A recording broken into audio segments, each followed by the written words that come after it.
Assalamualaikum sahabat calon terapis semuanya.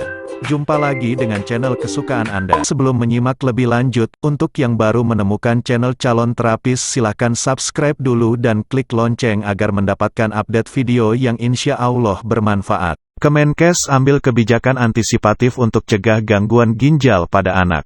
Sejak akhir Agustus tahun 2022, Kementerian Kesehatan dan Ikatan Dokter Anak Indonesia, IDAI, telah menerima laporan peningkatan kasus gangguan ginjal akut progresif atipikal atau acute kidney injury, AKI, yang tajam pada anak, utamanya di bawah usia 5 tahun. Peningkatan kasus ini berbeda dengan yang sebelumnya, dan saat ini penyebabnya masih dalam penelusuran dan penelitian. Jumlah kasus yang dilaporkan hingga tanggal 18 Oktober tahun 2022 sebanyak 206 dari 20 provinsi dengan angka kematian sebanyak 99 anak, di mana angka kematian pasien yang dirawat di RSCM mencapai 65%. Dari hasil pemeriksaan, tidak ada bukti hubungan kejadian AKI dengan vaksin COVID-19 maupun infeksi COVID-19. Karena gangguan AKI pada umumnya menyerang anak usia kurang dari 6 tahun, sementara program vaksinasi belum menyasar anak usia 1-5 tahun, kata juru bicara Kemenkes Dr. Syahril.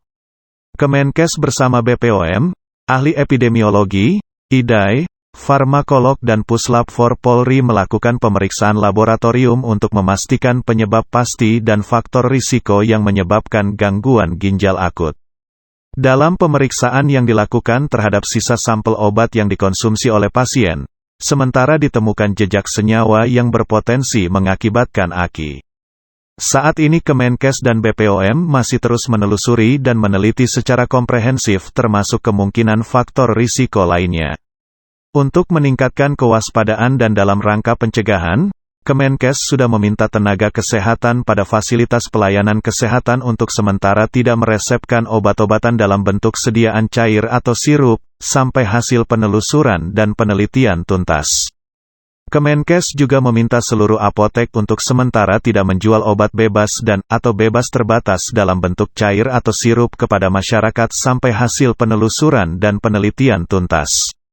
Kemenkes mengimbau masyarakat untuk pengobatan anak, sementara waktu tidak mengkonsumsi obat dalam bentuk cair atau sirup tanpa berkonsultasi dengan tenaga kesehatan, tutur Dr. Syahril. Sebagai alternatif dapat menggunakan bentuk sediaan lain seperti tablet, kapsul, supositoria, anal, atau lainnya, katanya.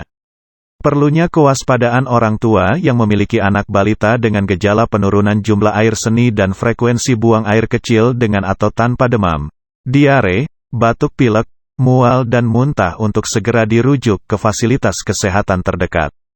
Keluarga pasien diminta membawa atau menginformasikan obat yang dikonsumsi sebelumnya, dan menyampaikan riwayat penggunaan obat kepada tenaga kesehatan. Sebagai langkah awal untuk menurunkan fatalitas AKI, Kemenkes melalui RSCM telah membeli antidotum yang didatangkan langsung dari luar negeri.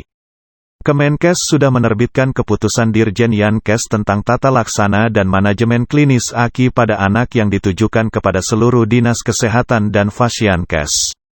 Kemenkes juga telah mengeluarkan surat edaran kewajiban penyelidikan epidemiologi dan pelaporan kasus AKI yang ditujukan kepada seluruh dinas kesehatan, Fasyankes, dan organisasi profesi.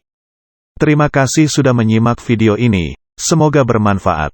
Wassalamualaikum warahmatullahi wabarakatuh.